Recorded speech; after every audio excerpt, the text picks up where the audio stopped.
When a cold wind blows, it chills you to the bone. But there's nothing in nature that freezes your heart like years of being alone. It paints you with indifference like a lady paints with rouge. The most hated curse is the one that they call Scrooge. I'm kind of there goes Mr. It's in the singing of a street corner choir, going home and getting warm by the fire. Come in and know me. And he does his little dance. Yeah. With a thankful heart, with endless joy, I'll be doing there. Every girl and boy will be nephew and niece to me. Or maybe the one that you fell asleep in, where it was, and love is gone, and love is gone. When my interest had gone. I'll fix that one in the edit. Good luck.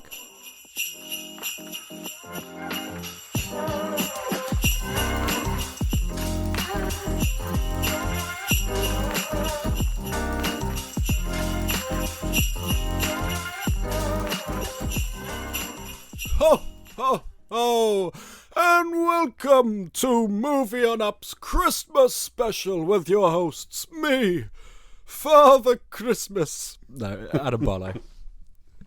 And me, Alfie Walker. Wonderful intro there. Wonderful. It couldn't be you. more festive. We couldn't be feeling less festive, but that intro couldn't have been more festive. So We're great actors, on. actually, aren't we? We're great actors. We are. Yeah. We literally know all the lines.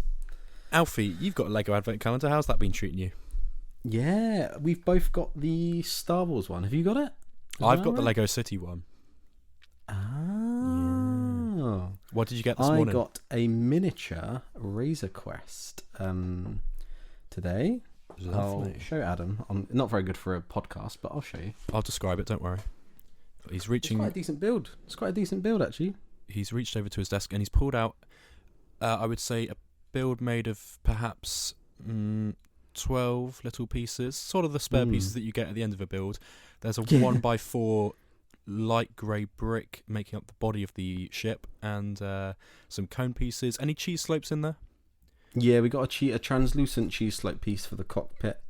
Very nice. Very nice. You're quite right by the advent calendar is just kind of a 25, well, I mean, I got it for 20 quid, but they retail it for like 40 quid. And it is just pieces that are left over at the end of a bigger build. I've never thought about that. Yeah, I've ruined it for myself there as well. I'm Christmas. I'm behind on my advent calendar, I've got to be honest. But this morning I opened up 2 doors from, I don't know, what would it have been? 18th and 19th, I think. But I had Mate, the only job is open the door. It's not that hard. Like, I'm a maverick. I spoke to someone, I can't remember who it was the other day, that said they open up the doors backwards and count down. So 24 sleeps, 23. That is weird. That's unhinged. No, that is weird. I work with someone who just goes from top left along.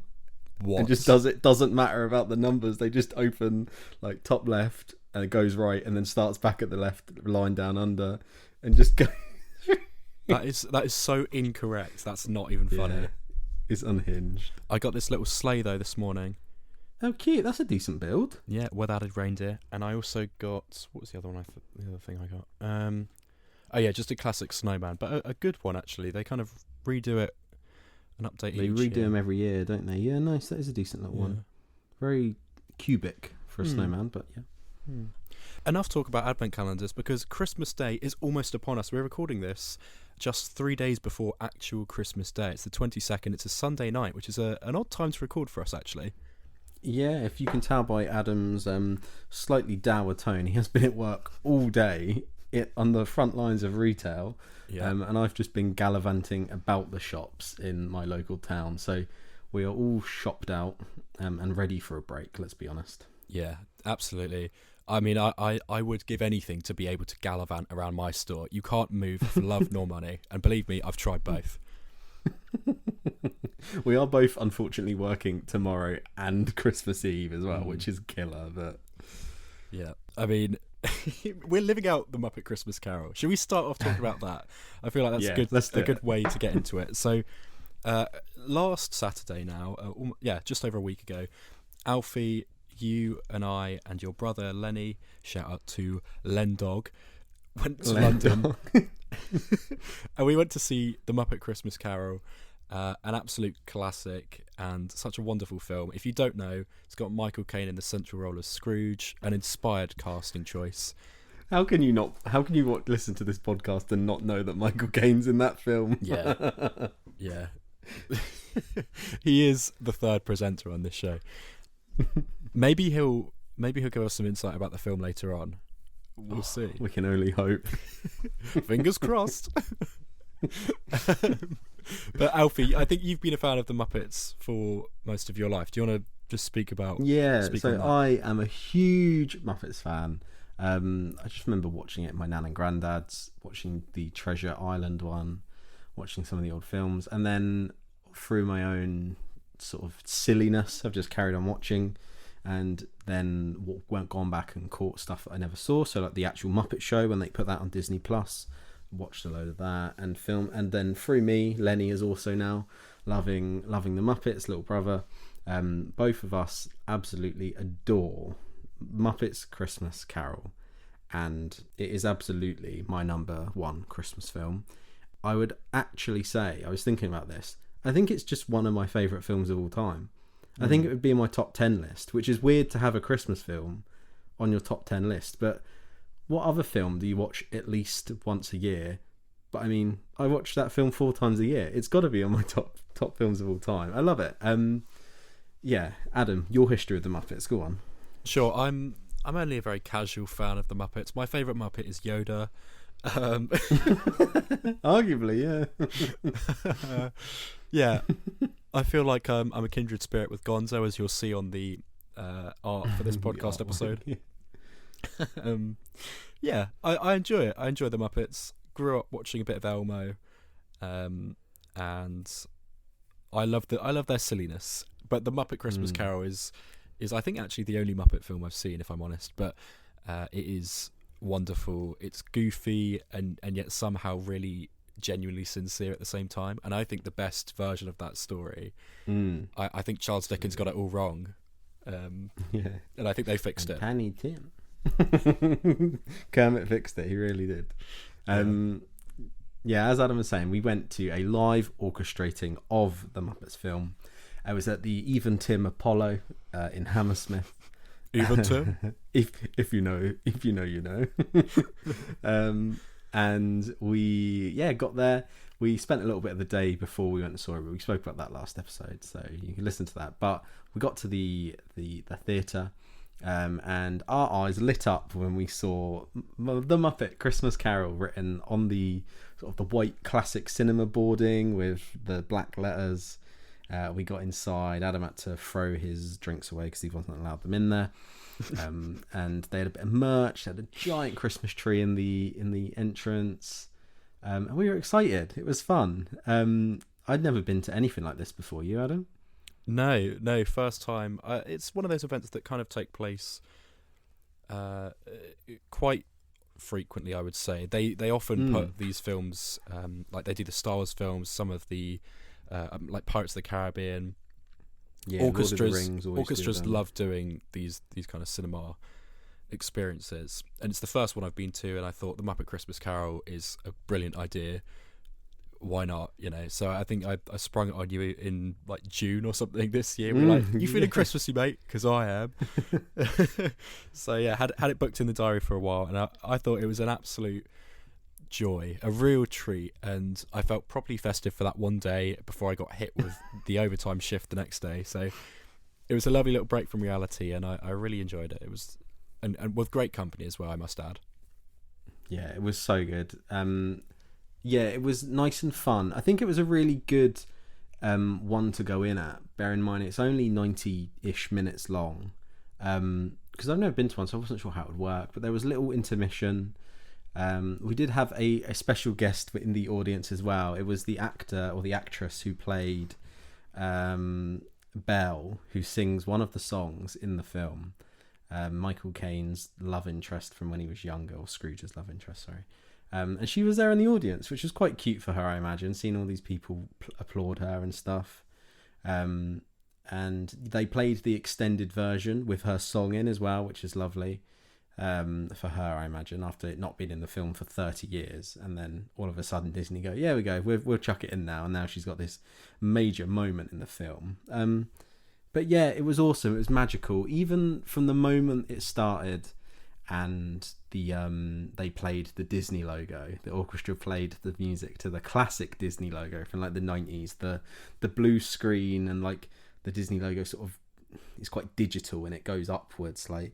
And the moment they played that, I was like, we're in for a good time, man. It was so fun. I thought the conductor was really charismatic as well. He kind of strutted on like, yeah, I'm going to do this thing. You watch this. And he had a good energy. You've all paid £50 a ticket to be here. Come on. Like, yeah. You can do better than that. Way. Yeah, he was fun, to be honest.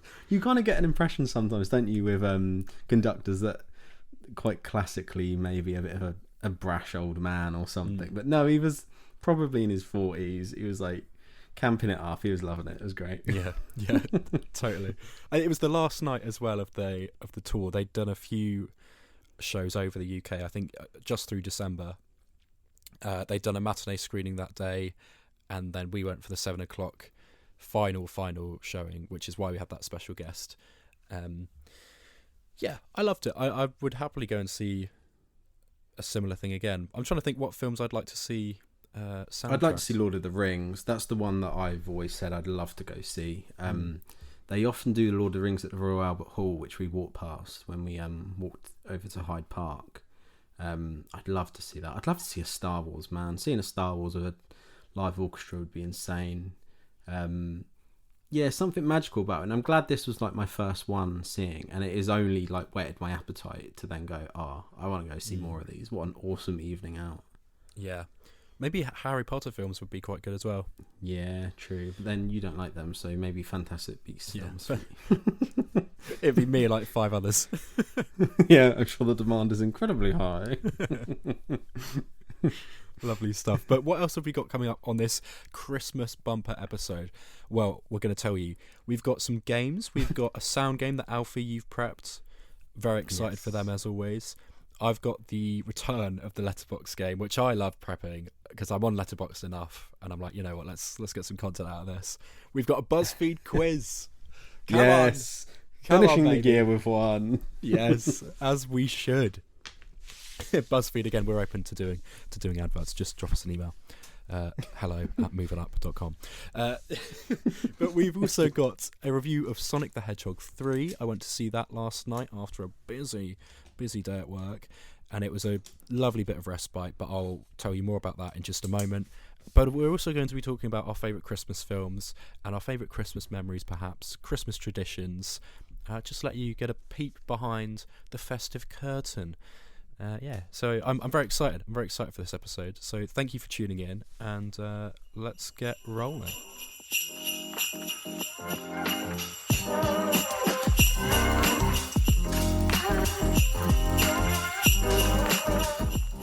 We're starting this episode with our Sonic 3 review. As Adam just said, he had a little respite from work and went and caught it at the Odeon, and pretty raving reviews from what I'm aware. Go on, Adam, take it away. How was Sonic 3? Yes, so mate, these films are such a guilty pleasure of mine. I've got wonderful memories of seeing both the first and the second film with my youngest brother Harvey.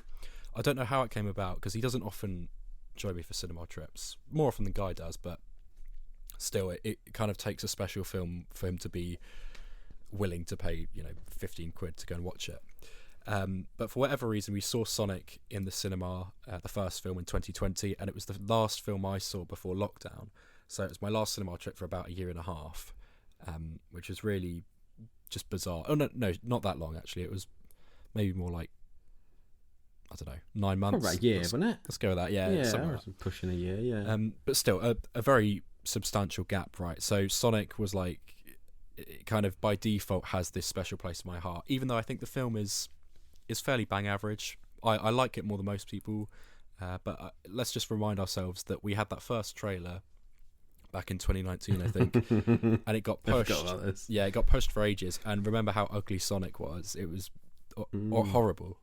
I didn't hate it, but it was definitely not the right move, right? And everyone online just bullied the creators, and they ended up being like, right, fine, we'll change it. They put out another trailer, tried to burn any bit of evidence of the old one, but I mean, it's the internet, of course they couldn't do that. And they redesigned Sonic to be far, far better. Still not quite the design of the games, because he's got two separate eyes, and his fur's different, and obviously he looks more realistic to fit into the real world.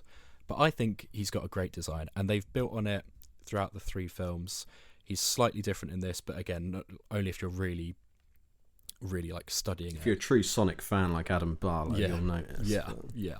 Let's just say that. So I've always got this appreciation and respect for the team behind these films. Jeff Fowler returns to direct this one again. You can tell he's a huge fan of the source material. I grew up playing some of the games. I wouldn't say I'm a massive gamer really. I love the Lego the Lego games, sorry, but I played Sonic and Mario at the Olympic Games. I played Sonic Sega All Stars Racing, which was a niche game that I absolutely played the hell out of. It was probably my favourite game growing up. And then there was also a Sonic Adventure sequel game that I had on the DSi, which was just bought randomly for a birthday present, and I, again, played the hell out of that as well. So I've always had a soft spot for these characters. I'm much more of a Sonic fan over Mario, so when the Mario film came out last year, I was like, I'm glad you guys have this. I personally didn't find it that interesting. I'd say it's a solid 3-star movie, but I far prefer the Sonic films.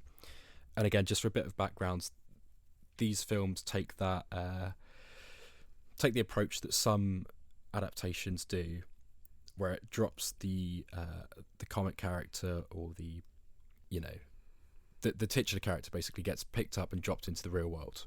And a lot of people don't like that, because you then have to deal with bland, quote unquote, human characters that aren't in the original stuff, but they're there just to make it more appealing to general audiences. But I actually think that the human characters in these films are charismatic and actually crucially funny. I think I'm blanking on his name. The guy who plays Cyclops. I think he's brilliant. He's got their roles have been far reduced. James Marsden, sorry, that's it. He plays Tom Wachowski, who's the police officer that finds Sonic in the first film, and they're basically they've got a kind of brotherly / father and son bond. But it's really sweet. I think it works. He's good. He's very good in any scene that he has in here. And then they've got the dog, and his wife is in it as well.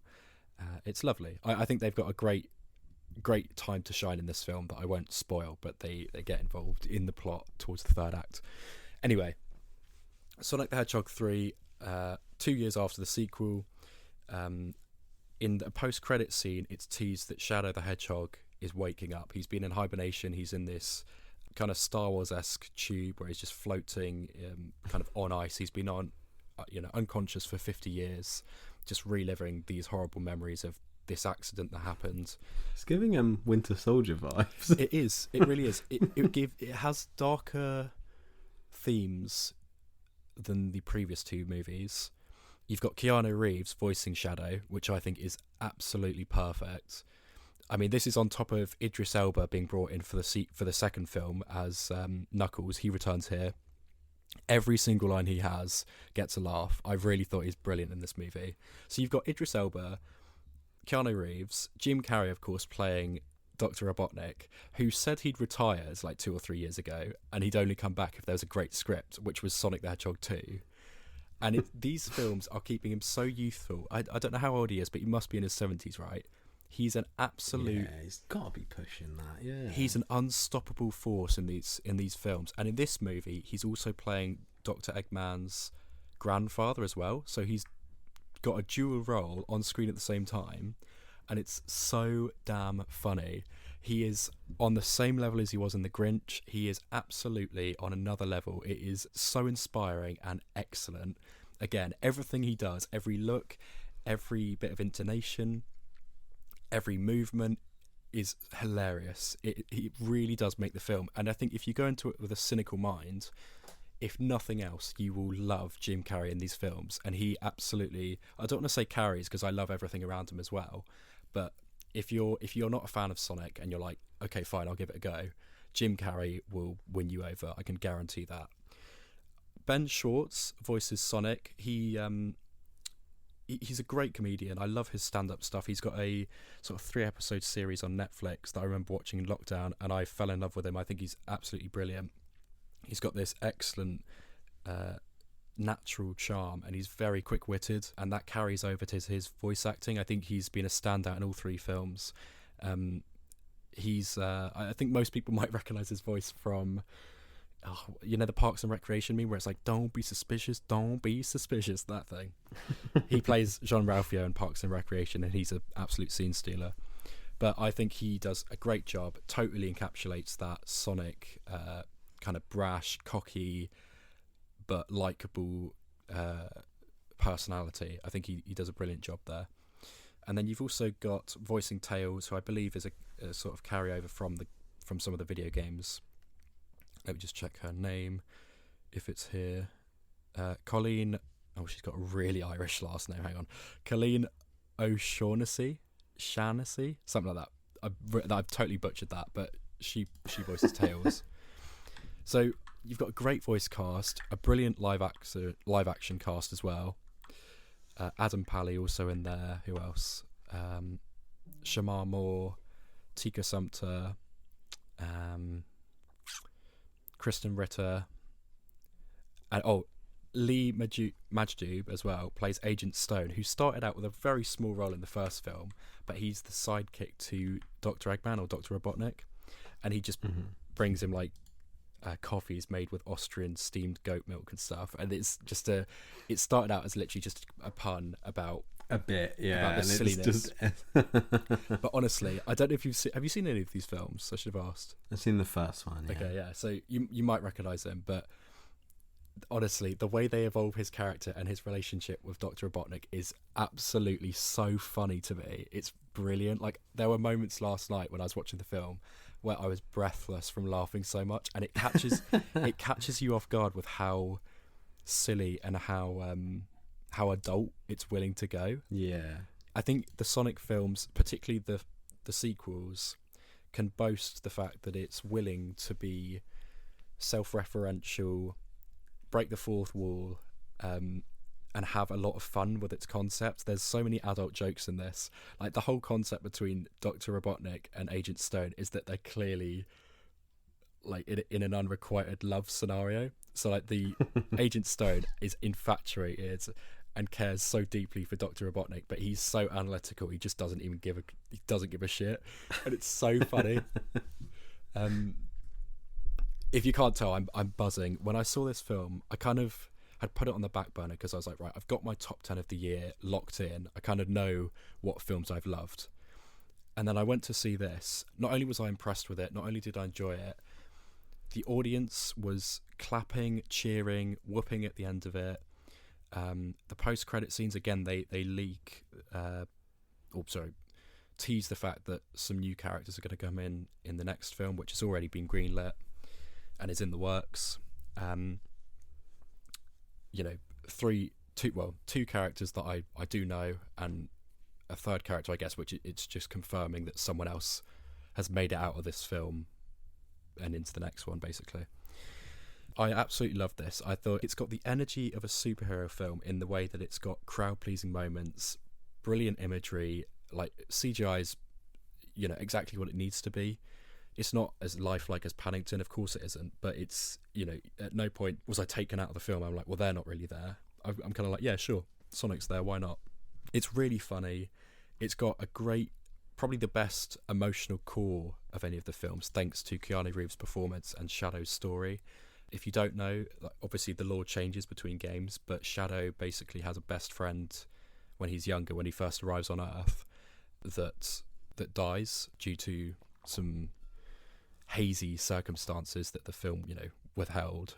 And I think it's brilliant because it adds a real grey area to these films where before it's like Sonic, Tails, yeah, they're the good guys, but actually towards the end of it, you're like, are they even making the right choice? Who's the villain? And the stakes get incredibly high by the end of the third act. It's an hour and 50, and it felt long because so much happens. but I was at no point bored. I was no point checking my phone. It moves at such lightning pace, as it should, and I think that's really fitting given that Sonic is such a fast character. The speed sequences as well in this film are pretty damn good. There's a bike chase fairly early on, and I think it's as good as anything you'd see in a superhero film. I just thought it was brilliant. I don't think I could fault it, to be honest. I'm only a casual fan of Sonic, but I recognise the names. I know the basic backstories for the characters, and I'm excited. Like I think the character designs are cool. I think it's a really cool film, and I'm glad that there were clearly some people sat behind me that were properly in on this thing. You know, it's like they were waiting for this movie all year, which I was to an extent, but this was their shit, you know. And to hear them properly cheer, and like some of them were crying with happiness at the end of it, I'm like, it's really hit for them, and I was totally swept up in it. It was almost like when I saw Wicked, but I would say to a greater extent because I already was part of this fandom, if you know what I mean. But it was like to be swept up in the energy of the cinema. I loved it, mate. I properly recommend it. I think the issue is the trailers haven't really done a great job of selling it as the smart. What? Yeah, exactly. Like you and your brother were quoting that the whole time in London, and I promise you, it's better than that. And actually, that pun works in the film. You got a laugh at me, even though I saw it coming. It does work within. Out of context, it's within poor, the context. though. Yeah, absolutely. Like for example, this is only a really light spoiler, but there's the head of the army, or the head of this secret organization in this film.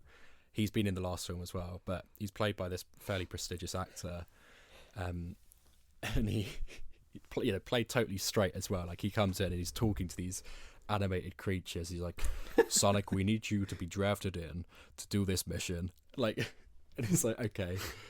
But in this film, he just like they're hiding in that restaurant that you see in the trailer. That's like, it's in Tokyo as well, so you've got characters dressed up, which by the way are references to characters that exist within the Sonic world.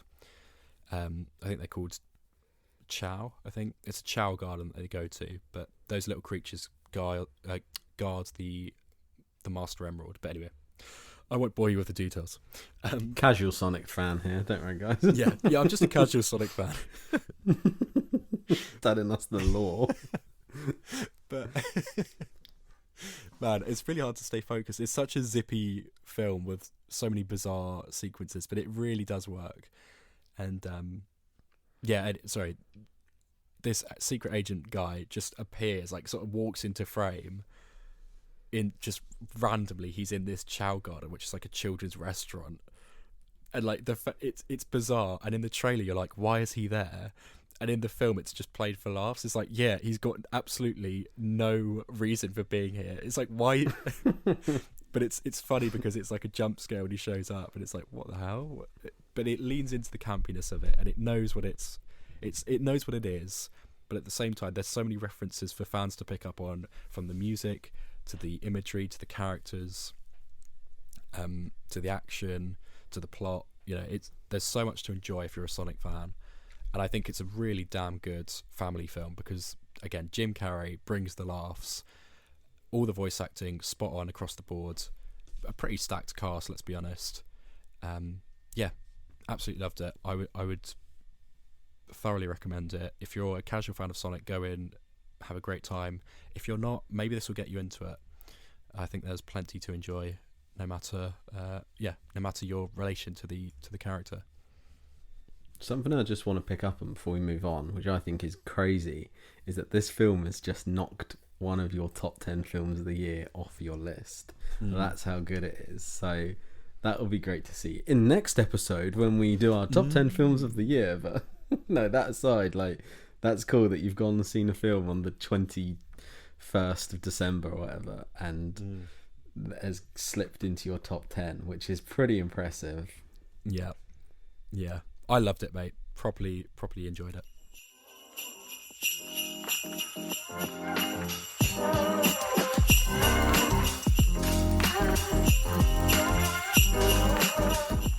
Now it's time for the first of our Christmas games today. Alfie, are you ready to play a game? Do you want to play a game? Yes, I do, Jigsaw. I'd like to play a game. Okay, this is the Letterboxd game. For those unaware, Letterboxd is an app where you can review films and log stuff in a diary. It's very fun. You can give it a 5-star rating or a half-star rating, anything in between. It's full of some very serious reviews, but also some very random, obscure and funny reviews. So I've gone through, I've got 6 for you today. 6 Christmas movies from, I think, all post-2000, so you don't need to think too far back. Yeah, some films you might not have seen, but I think you should be able to get all of these. We'll see, though. Okay, this is the first one. Do you want to know the star ratings as well? Yeah, go on. It might help me. Okay, so review number 1 with 4 stars. To anyone who doesn't like this movie, I say, and I'm sorry to cuss this much, you're a cotton-headed ninny muggins. Very good. That one is definitely Will Ferrell's Elf. Absolutely. Thoughts on Elf? Do you like it? See, it's one of those ones that I really liked as a kid, but I think I've gone off it. Okay. I think maybe just from watching it too much, but I haven't watched it in a good, I reckon, 3 years, maybe a bit more. So I think now might be the time over Christmas to go back and give it a rewatch, and I might appreciate it again. Yeah. Because, I like remember Elf. watching it as a kid and loving it, yeah. It's the one that teachers would put on around Christmas time if they didn't want to teach us anything. They just stick Elf on. Absolutely. Review number 2, though. 3 stars. I can't believe that guy did all that on his sister's bed. What? I can't believe that guy did all that on his sister's bed. Yeah. I actually don't know. It's a film you watched recently. Oh my god, it's The Holiday, isn't it? Yeah. Yeah, I forgot about that. So we'll talk about it now, why not? You and I watched The Holiday for the first time within the last month. What did you think of it? Yeah, surprisingly enjoyed it. I wasn't sure. I thought the entire thing was going to be set in America, and that did put me off a bit. But I found when I turned it on, and I was like, "Oh wait, Jude Law's doing a British accent. Oh my god, we're set in Surrey or something like that." I was like, "Oh, perfect." I really liked it, man. I still prefer Love Actually, but I don't think I've seen a man rock a bad hairline as well as Jude Law does. He is committed to that hairline, and he still looks great with it. I think he's the only man on earth with a bad hairline who looks smoking, so props to him. I think, and I put this in my review, I don't think anyone's ever looked hotter on screen. I really do think he looks bloody great in that film. Bloody great. Props to you, Jude. Good name, too. Oh, strong name. Jude Law, that's a movie star. Yeah. That guy belongs in a Star Wars film or TV show. Or Disney Plus show, yeah. Aimed at kids, that's a take on Goonies. Review number 3, you'll get this one. No star rating, I'm afraid, but they have enjoyed it. Kermit should have played Scrooge. It would be nice to see him take a risk for once in his goddamn career. Excellent. That one's The Muppet Christmas Carol. Absolutely. I kind of agree. Kermit's typecast. Have you I was watching clips of both the Muppet Show they did in 2012, and there's a clip with Janice, the female member of the band. Yes, yeah, with the sort of hippie there's beanie. A clip. Yeah. Honestly, amazing. Some of the lines that she has, and there was one where she was like, "Hey Kermit, I'm just telling you that there is an astral projection meeting on Thursday," and he's like, "Oh, so you won't be in the show? You're not coming?" He's like, "No, I'll just be there too." It's excellent. She's just clearly into weird shit, and all of her lines are she's cozying up to one of the other band members. And the woman in the car with them was like, my seatbelt's not attached to anything. And she goes, well, attachment isn't real. And then the other band member was like, well, what's this? I deleted Tinder for you. It's like some excellent Muppet lines that are really adult coded. Like, yeah, I'll send you it. It's an awesome little, like, someone just edited together all her best bits, and she's great. That's excellent. That's what I love about the Muppets, and I need to dive into the realm of Muppet lore, because the fact that even just the silly ones in the background have such great lines is so good. Yeah, underutilized Muppets. Like, we need more of them. Yeah. They should get a podcast like we did. Review number 4. Love Actually, 5 stars. Now I see what I've done there. Yeah, close there, Adam. That's really. I'll pretend. Let's rewind, and let's just pretend you didn't say the name of the film. No, you have to guess the review. God damn it. I've got an issue. I just read whatever's said on the teleprompter. I'm like Ron Burgundy. I'll just read it out. The review is, it's not even a nice necklace. Yeah, I already got that. Yeah, that's fine. Which is true. It's a hideous necklace. It's really ugly, isn't it? It looks like a jammy dodger. Actually disgusting. I hate that scene with Rowan Atkinson in Love Actually. Yeah, I'm a fan of Rowan Atkinson. I do find it annoying. Just the quickest of quicks. Yeah, whatever, mate. Whatever, mate. Your days in this store are numbered. Review number 5. 4 stars. Hate, hate, hate, double hate, loathe entirely. That one's the Grinch, isn't it? The Grinch Who Stole Christmas. Yeah. Film I've not seen, but I do want to try and catch it this year, I think. It was on the telly this afternoon, actually. Was it? Too bad you were at Sano's. Yeah. Sano's ruins everything. Final review. Oh, sorry, I forgot I put this one in. You won't get this, but 1 star.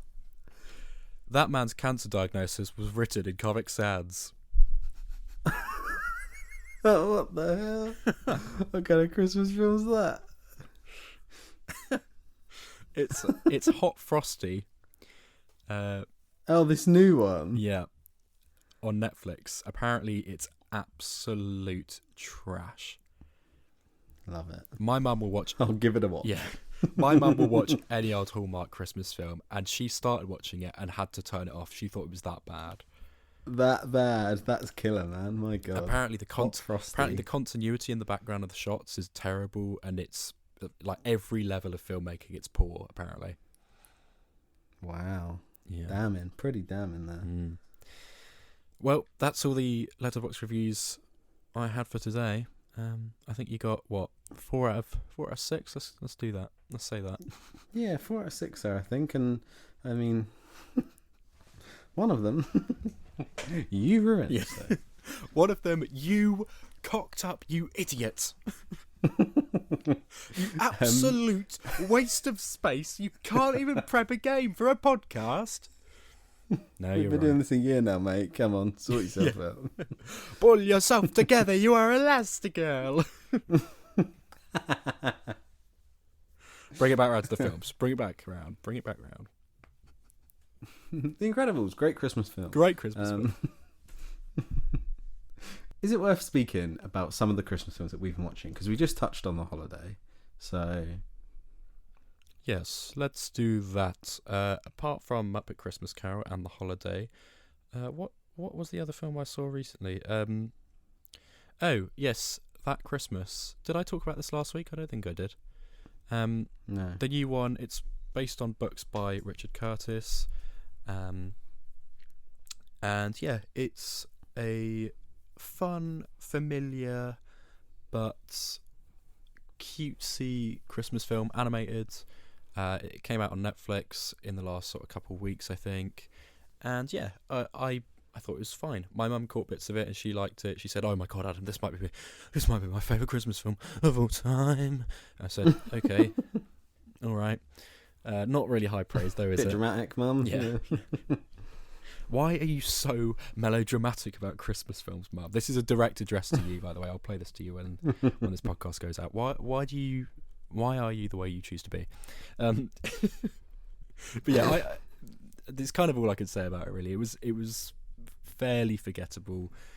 Animation took me a while to get used to, but I thought it did a good job actually of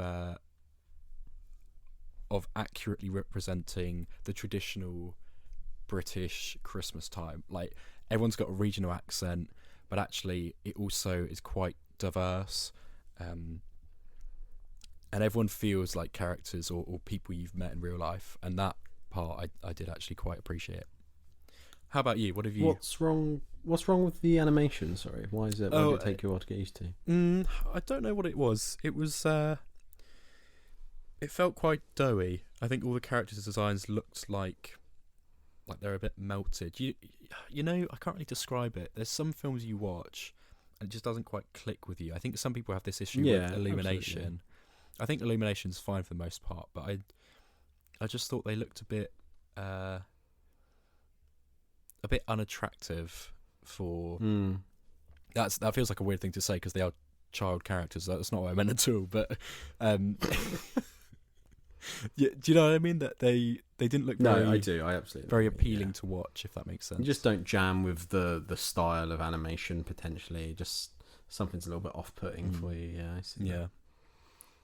Christmas films I've watched so far this year. I've watched The Muppets with yourself, obviously. I then watched it another 3 times, so I've seen that 4 times so far this year.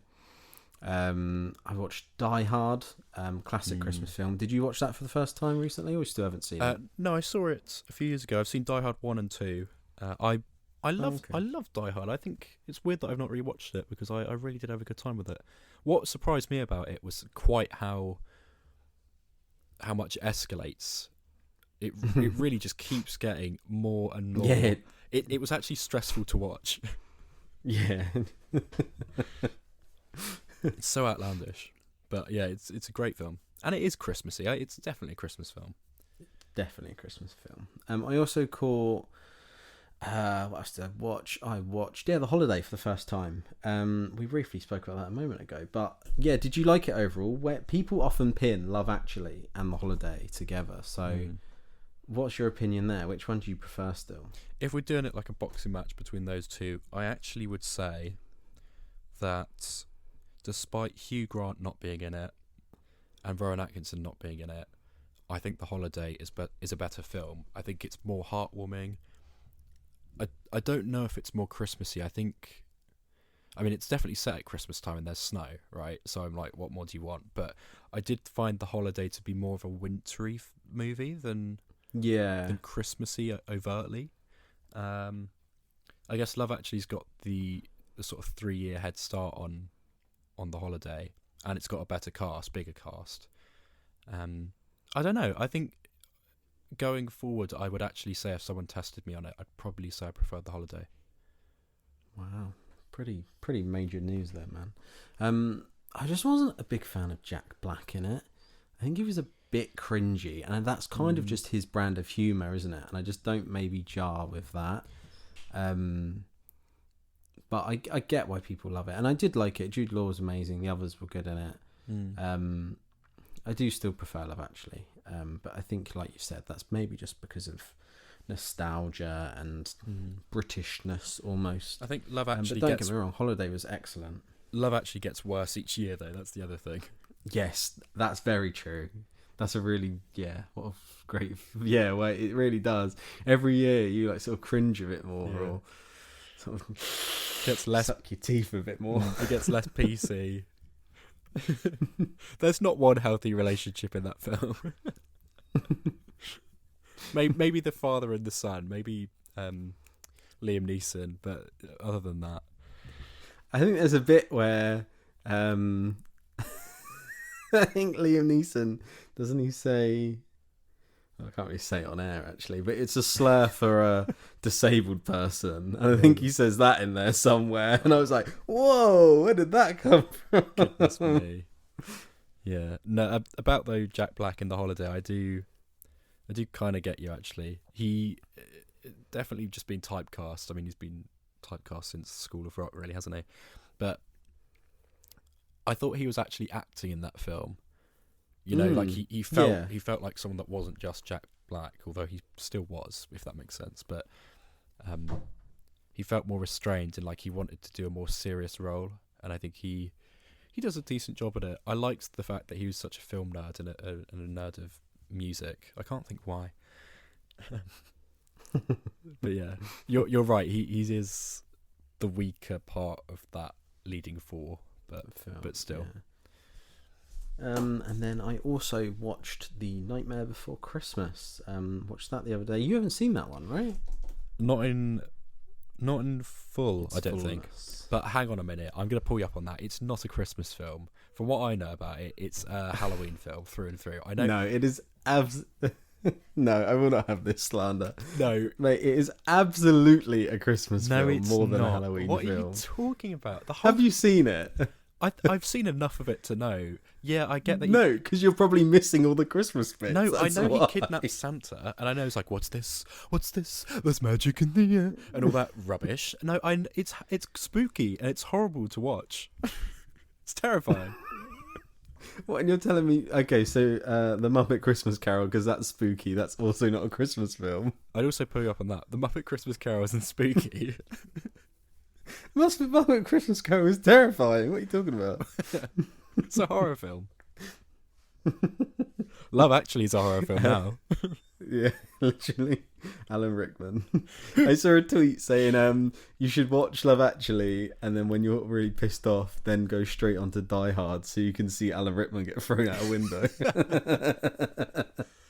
That's his comeuppance for cheating. You're so right. In all my years of talking about movies, I've never actually realised that, yeah, he's in both Die Hard and Love Actually. Yeah, and Love Actually, What a testament to his acting. But, like, yeah, they're two heavy hitters at Christmas time, and he's in both of them in big roles. In both of them, yeah. Crazy.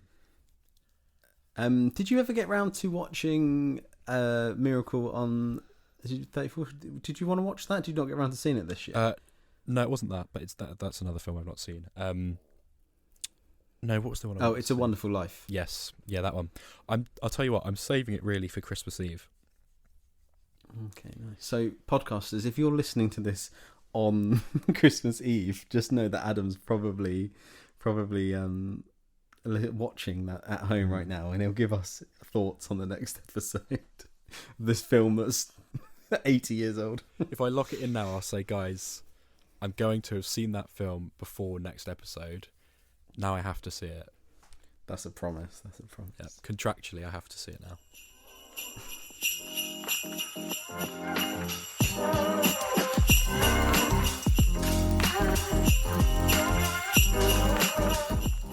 So now we're going to move on to a sound game. We've got 8 Christmas sound clips here.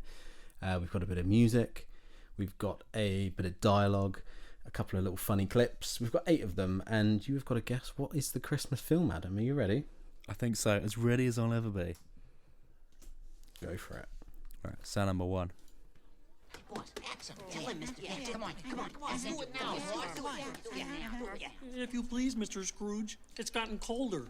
And the bookkeeping staff would like to have an extra shovel full of coal for the fire. We can't do the bookkeeping. Yeah, all of our pens have turned to inksicles. Our assets are frozen. How would the bookkeepers like to be suddenly Unemployed! This is my island in the sun. I believe you've convinced them once again, Mr. Scrooge. An excellent clip. one of the best moments of the film. That is the Muppet Christmas Carol when Scrooge just completely snaps. It gets me every time, no matter how many times I watch it in the theatre when they were orchestrating that as well. It's like as they're waiting for it, and the bookkeepers would like an initial shovel of coal for the fire, sir. He's like, how would the bookkeepers like to be unemployed? He goes to town for it. He nails that line reading. My God. How would the Well done, Adam. 1 point. How would the bookkeepers like to be suddenly made unemployed? Yeah, Yeah, that's true as well. It was so bassy in the showing where we were, because obviously the volume of the film has to go over the volume of the orchestra. And when he goes humbug at the end of the Scrooge song, the whole room was like, yeah. Humbug. Go on, next sound, Adam. Now I have a machine gun. Ho, ho, ho. Ho, ho, ho, ho. So good. That is, of course, Die Hard. It sure is, Adam. 2 for 2 there, 2 for 2. Need a rewatch. You've properly put it in my mind now. Sound 3. A lot of kids watching, Billy. Oh, yeah. Hiya, kids. Here's an important message from your Uncle Bill. Don't buy drugs. Become a pop star and they give you them for free. And I do believe it's a commercial break.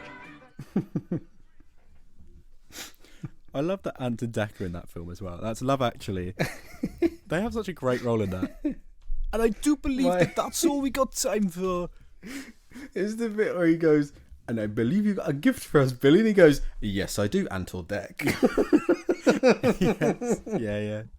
Ant or Deck. So good. Next clip. Bring the young vandal here, Cherry's Jubilee. I'm afraid I can't. The dish contains brandy. Same deal with the bananas Foster. Yeah, but doesn't the alcohol just burn off? It's still against the rules, ma'am. Fine. I'll order the Cherry's Jubilee. We can share it. I can't allow that either. Can we say it's his birthday? It's my birthday. Oh, happy birthday, young man. Let's get you a slice of cake or some other age-appropriate dessert. Christ on a crutch. What kind of a fascist hash foundry are you running here? Excuse me, ma'am. Do you by chance have cherries? Yes. Great. And do you have ice cream? Yes. Fantastic. Can we please get cherries and ice cream to go? And the check. Right away. Bitch. That is The Holdovers, and a film I adore. That might be my favourite Christmas film. I would actually say it's definitely recency bias, but I think it's wonderful. It's got heart, like real heart that properly wipes you out by the end of it. Yeah, absolutely. It's wonderfully shot. I love the fact that they went for a sort of 70s vibe and they add the muffled to the sound quality. The grain and that, yeah. It's a wonderful film. I think it should have won. I mean, in a different year, if it wasn't up against Oppenheimer and you know, Poor Things and stuff. Yeah. It's such an Oscar-winning film, I think. I think if it had... I mean, we don't have the nominees for this year's, do we? But, like... Yeah. I was going to say, I think arguably it would win this year if it was this year. Because we've seen the guesses, haven't we, for the nominees for this year, and out of all of them, I think Holdovers sweeps it. I think it's just unfortunate that in the year that Oppenheimer won, that's the year it was in, because you're right, I think it's just like, it's so good. It's so emotionally good, and they're both great, and I mean, they got a couple of them got Oscars, didn't they? But yeah, what a film, man. I can't wait to watch it. I'm planning on watching it on Christmas Eve. Yeah, maybe I'll double bill it with It's a Wonderful Life and do it that way. That'd be a great evening. That would be a good one. Sound number 5. Snakes and mice get wrapped up so nice with spider legs and pretty balls. It's always this time. All together, dancing this with all our tricks. We're making Christmas time. That is A Nightmare The Nightmare Before Christmas. I don't know if you saw Alfie, but my eyes widened so much when that started playing. I was like, yeah. The first thing is like, snakes and bats get wrapped up so nice. It's like, yeah, maybe you're right. Maybe it's not a Christmas film. Imagine if they remade it. You know, Lin-Manuel Miranda would get it on this soundtrack. Yeah, snakes and spiders get wrapped up so nice. In the heights, I buy my coffee where it's cold. I buy my coffee and I go. I always wanted a brother. Yeah. I always wanted a brother. I always wanted a brother. Now we rely on each other. Yeah. I might see Mufasa just for that song. I'd sent you the TikTok of it, didn't I? I think it slaps. Again, the trailer's making a film look worse than it is. We've got sound number 6. Who is it? It's Little Nero, sir. I have your pizza. Leave it on the doorstep and get the hell out of here. Okay. Well, what about the money? What money? Well, you have to pay for your pizza, sir. Is that a fact? How much do I owe you? That'll be $11.80, sir. Keep the change, you filthy animal. Iconic. Excellent. That is Home Alone. It sure is. Also, $11.80 for one pizza in what, 1980 something? Yeah. That is crazy. Yeah, my God, yeah, you're so right. Do you like Home Alone? You have to pay for your pizza, sir. I do. Similar to the Elf thing, where I think I've just exhausted it. But I haven't watched it this year, and I do like it. It is a great Christmas film. Yeah. I think some people swear by it being the best one. I don't know if I hold it in that much of high regard, but yeah, it's got everything you need from a Christmas film, hasn't it? And Macaulay Culkin's adorable in it. Absolutely. There we go. We've got sound number 7. Where's the cake?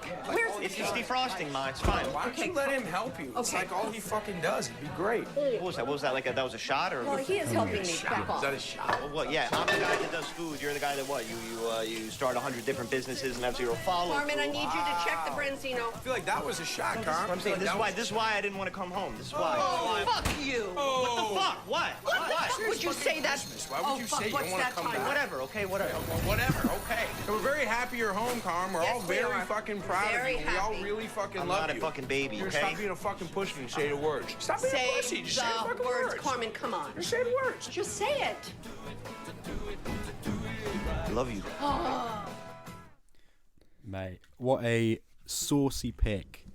That is The Bear Season 2 episode, I don't know, but yeah, like 8. So mate, I watched it the other day. It's phenomenal. That episode of TV is actually amazing. I've never been so tense and stressed out and laughing non-stop. Everything, every single person does in that, whether it's Sarah Paulson, whether it's Jamie Lee Curtis, just constantly everything anyone says, it's amazing. The bit with the fork at the end where they, the way Bob Odenkirk goes, "You fucking piece of shit," when he throws the fork at him is phenomenal. It's so kinetic, isn't it? It's insane. Yeah. I'd love to see, or just to read the script alongside it, because my God, the Imagine way they bring filming it to life. Yeah, it's genuinely, I think, like, yeah, I think it's probably, I think I voice noted you this after I watched it again.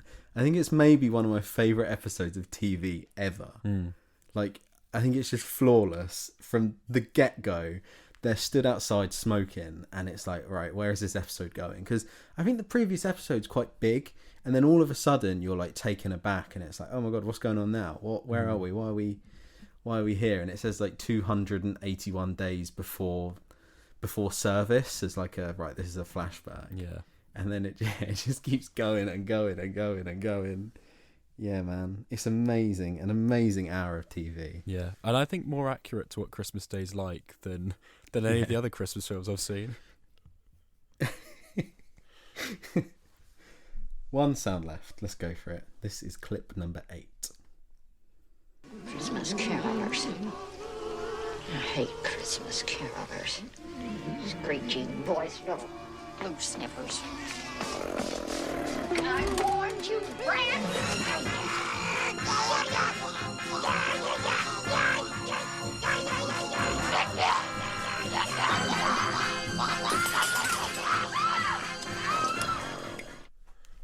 Okay, a film I've not seen, but again, it's on my list. That's Gremlins, I'm pretty sure. It is. It sure is. This list of 8 things, right? This is probably my the 8 things I watch at Christmas. This is the ones that every year. I mean, Home Alone's the only one that I haven't watched this year or last year, but yeah, Gremlins I always watch. Have you still not seen Gremlins? No, not yet. I've been doing 10-hour shifts, Alfie. I don't know what more you want from me.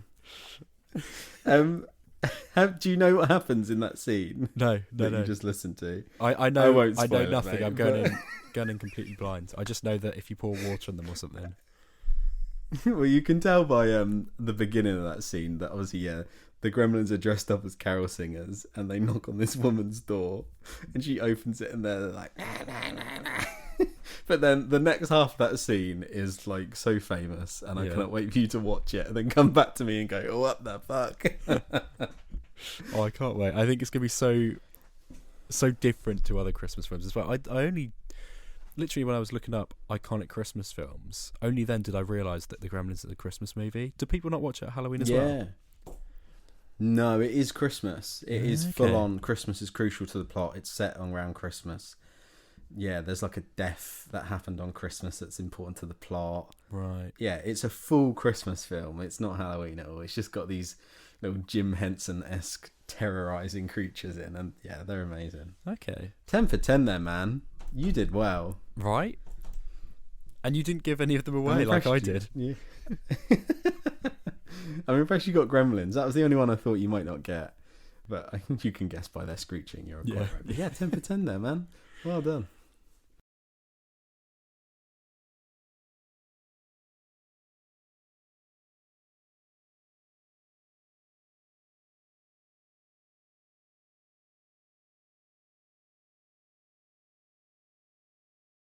We're going to finish this episode on a bit of generic Christmas chat to start, I think. We're going to talk about our Christmas days, any traditions we have, anything we do, or quite crucially, what the order is, because this is quite controversial, I think, about when you open your presents is quite a big thing to people, and people hold it dear.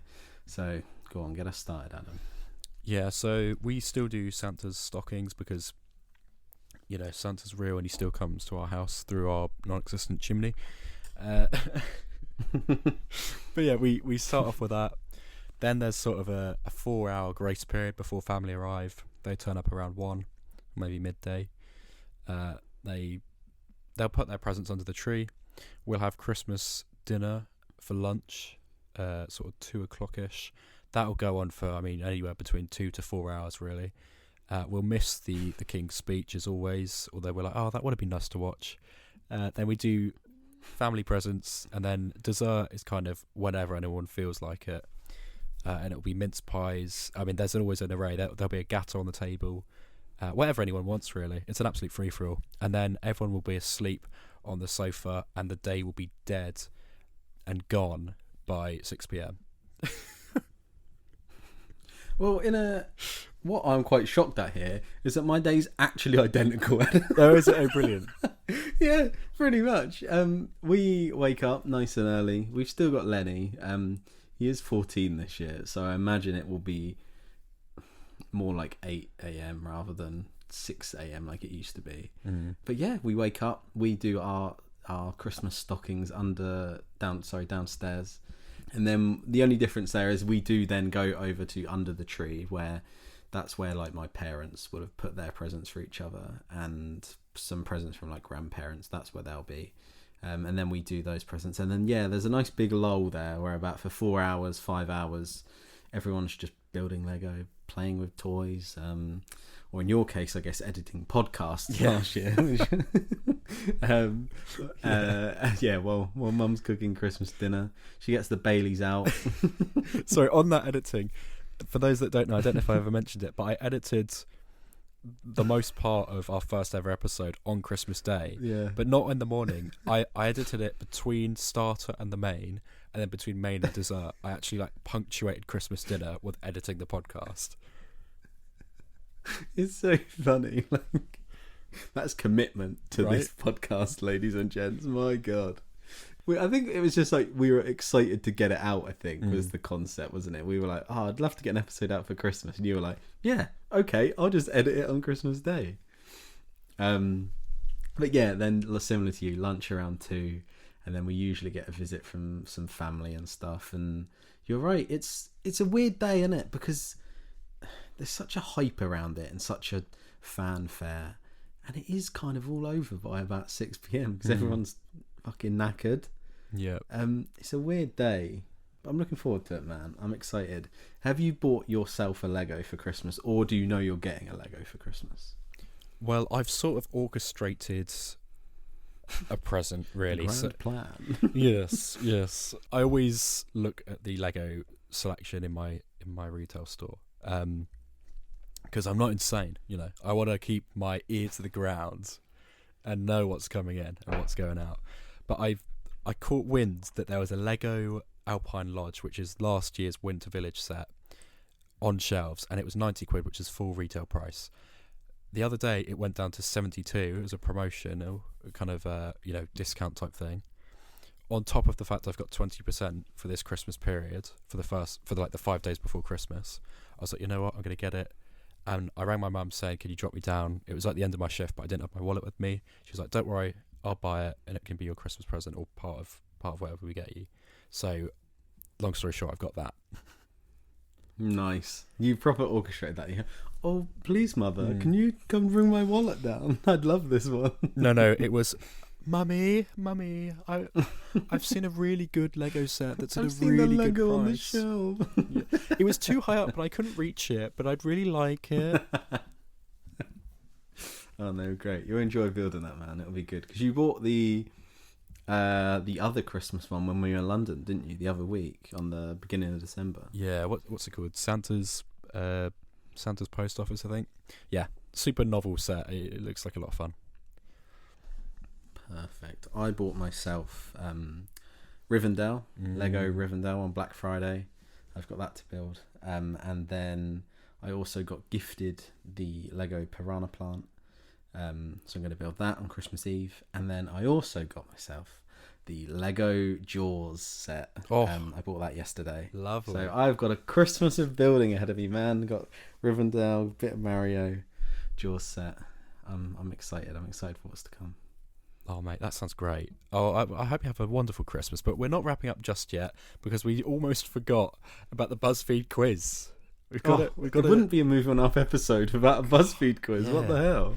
We've got to conclude with this. Let's try and smash this out. It's got like 20 questions, but we're going to whiz through it at ultra speed like Sonic the Hedgehog. Apt. Very apt. Yeah, question 1. In Elf, what is the name of the human who thinks he's one of Santa's elves? Jovi, Buddy, Ralphie, or Charlie? Jovi. No, Buddy. Bam. What is the Grinch's dog's name? Sam, Spot, no Max, or Rex? I know this because I was doing an impression of the Grinch because my mum thinks I've got the physique of the Grinch, which actually I think is bloody rude. Insult. But it's always, "Oh, Max, we're going to steal Christmas," like that. So yeah, it's Max. Question 3. In the 1990 movie Home Alone, where was the McAllister family planning to go for their Christmas vacation? London, Rome, Paris, or Madrid? I've actually got no idea. Paris, is it? Paris? Yeah. That rings a bell. Yeah, Paris. There you go. Because I think they all end up in Paris, don't they? Yeah, they do, yeah. Oh, sorry, I should have said the stakes of this Christmas quiz, by the way. Title is, I'm not calling you a Grinch, but if you can't pass this Christmas movie quiz, well... I think I'm kind of a Christmas Grinch. Oh, no. I think I'm starting to like this quiz. In The Santa Claus, who is the lead actor who accidentally becomes Santa? Chevy Chase, Will Ferrell, Jim Carrey, or Tim Allen? That is... Tim Allen. Buzz Lightyear, right? Timmy Boy Allen. Oh, here we go. Which character narrates A Muppet Christmas Carol? Kermit, Miss Piggy, Gonzo, or Rizzo the Rat? It's actually Charles Dickens, but... Yeah. Okay. Let's go with Gonzo, though. In Rudolph the Red-Nosed Reindeer, who is Rudolph's elf friend? Jingles, Hermie, Binky, or Tinsel? You made those words up. I've seen this film, but only when I was incredibly small. Yeah, no clue on that one, mate. Tinsel? Hermie. What a shit name. Oh boy, I'm starting to hate this Christmas quiz. We need one of them after an update of each result. In A Christmas Carol, how many ghosts visit Scrooge? 3. Plus the Marley boy. Oh, plus Marley. 4. Or just Marley, because Marley Brothers is just a thing made up for the Muppet film, isn't it? Yeah. Cool. They just invented an extra brother. That's a close one. In The Nightmare Before Christmas, what is Jack Skellington's title? Skeleton King, Pumpkin King, Bone Master, or Halloween Prince? Not Bone Master. Good God. Phenomenal. It's Pumpkin King, but Bone Master is phenomenal. That sounds so wrong. What is the name of the guardian angel in It's a Wonderful Life? George, Gabriel, Michael, or Clarence? I've got no idea. But I'll know. Gabriel, I'll know right? for next episode. Should we go with Gabriel? Yeah. Or no, I think maybe Clarence. That sounds like a kind of... I've gone with Clarence and I got lucky. There we are. Oh, it is Clarence. Yeah. Which actor from Harry Potter plays a character in Love Actually? Daniel Radcliffe, Tom Felton, Emma Watson, or Alan Rickman? Right, big boy Alan Rickman. Alan Rickman. Now I have a machine gun. Ho, ho, ho. Quite good, actually. In the Polar Express. Oh, I didn't even forget. Yeah, forgot to talk about this one. What a weird, overwatched film that is of my childhood. In the Polar Express, what is the destination of the train the children board? You don't know what kind of train this is? Hell. This is the Polar Express. It's on the way to the North Pole. Yeah, all right, mate. I had a friend at secondary school that looked the spitting image of that character. He looked the absolute spitting image, and we always said, I'd always go up to him and be like, "Do you know what kind of train this is?" And then it kind of caught reminds on. Me of and we'd all call him, "Oh, you're the boy from the Polar Express. Come on, mate, you're gonna miss the train." He reminds me of Joe Pasquale. I don't know why. I don't know if he does the voice, but he reminds me so much. Have you had an accident that wasn't your fault? Did you miss your train? What is the profession of Cameron Diaz's character in The Holiday? Movie trailer producer. Yeah, we're running out of time, so I'm just going to click it. What year did A Charlie Brown Christmas first air? I don't know. 1955, 1965, 1970, or 1980? 60? 65? Let's go with that. Yes, correct. We've not got one wrong yet, have we? Oh no, I think we did. I can't remember which one though. In Gremlins, what is Gizmo's favourite food? Cookies, ice cream, chocolate, or popcorn? I actually don't know. That's pretty bad. Cookies? Cookies? No, popcorn. Oh. In The Santa Claus, what causes Scott Calvin to become Santa? Touching a reindeer, putting on Santa's suit, wishing on a star, or opening a present? No clue. Never seen it. I think it's putting on Santa's suit. Yeah. Again, not seen it, but got lucky there. In Jingle All the Way, what is the name of the toy that the fathers are desperately trying to buy? Mega Man, Action Man, Turbo Man, or Robo Kid? I think it's Turbo Man. I'm pretty sure. I want to get my son a little Turbo Man action figure. Yeah. I'm having too much fun with this.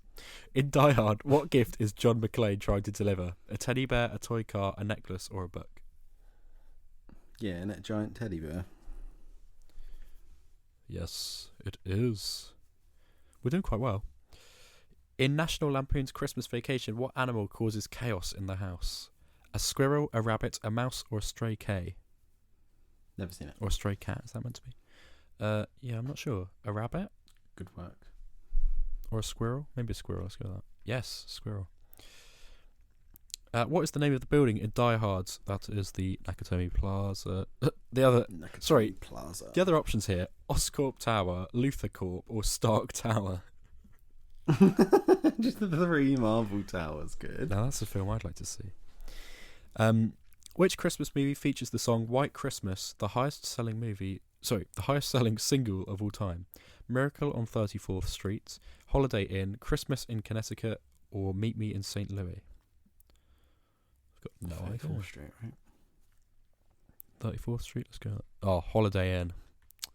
Oh, useless. Dumb idiot.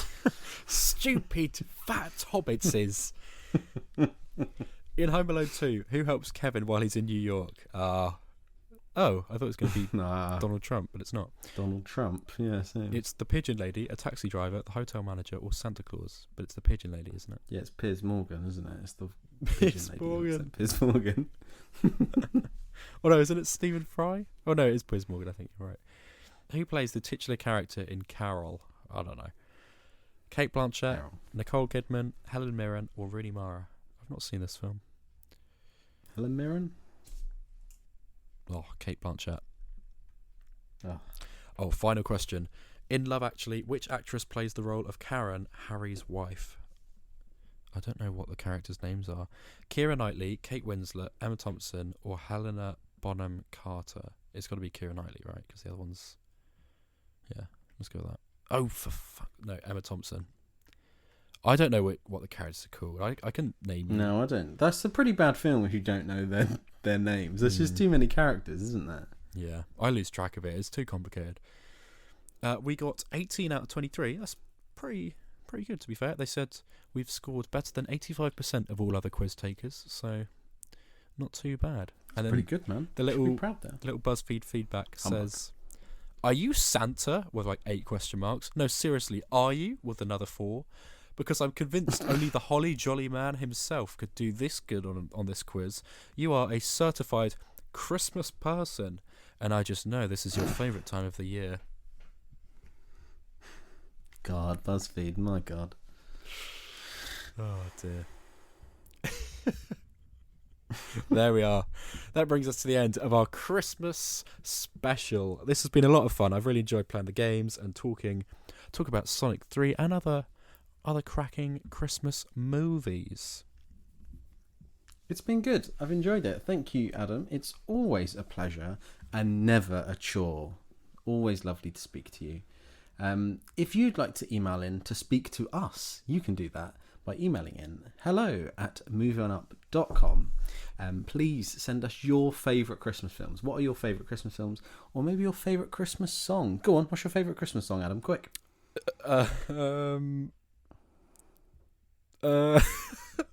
Guys, rapid fire this boy. I can't think of any. Jesus. No. You work in retail. Shakin' Stevens. Merry Christmas, everybody. Merry Christmas, everyone. Yeah. Oh, Merry Christmas. Okay, lovely. Mine is Christmas Wrapping by the Waitresses. You know, that song's grown on me since you brought it up, like at the start of the month. Yes. Oh no, what is my real favourite Christmas Christmas song? Are you hanging up a stocking on your wall?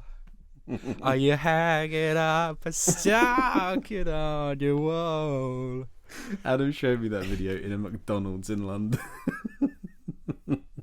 For those that don't know, someone's edited it, so every line is the first line, and it's so good. makes me turn red with laughter. Deary me. Well, hopefully this episode comes out on Christmas Eve, but if not, it will come out Christmas Day, I guess. I'll be editing it on Christmas Day again. But either way, this has been the Christmas special. It's been an absolute joy. Have a wonderful Christmas, everybody. Look after yourselves. We'll be back with another episode before the end of the year, which will be our review of the year that was 2024 and our favourite films, some of our biggest surprises in the year, what we're looking forward to next year perhaps. Maybe we'll just touch on that because otherwise we'll be here all bloody day. Yeah, we'll see you very soon. Have an amazing Christmas, guys. Thanks for listening.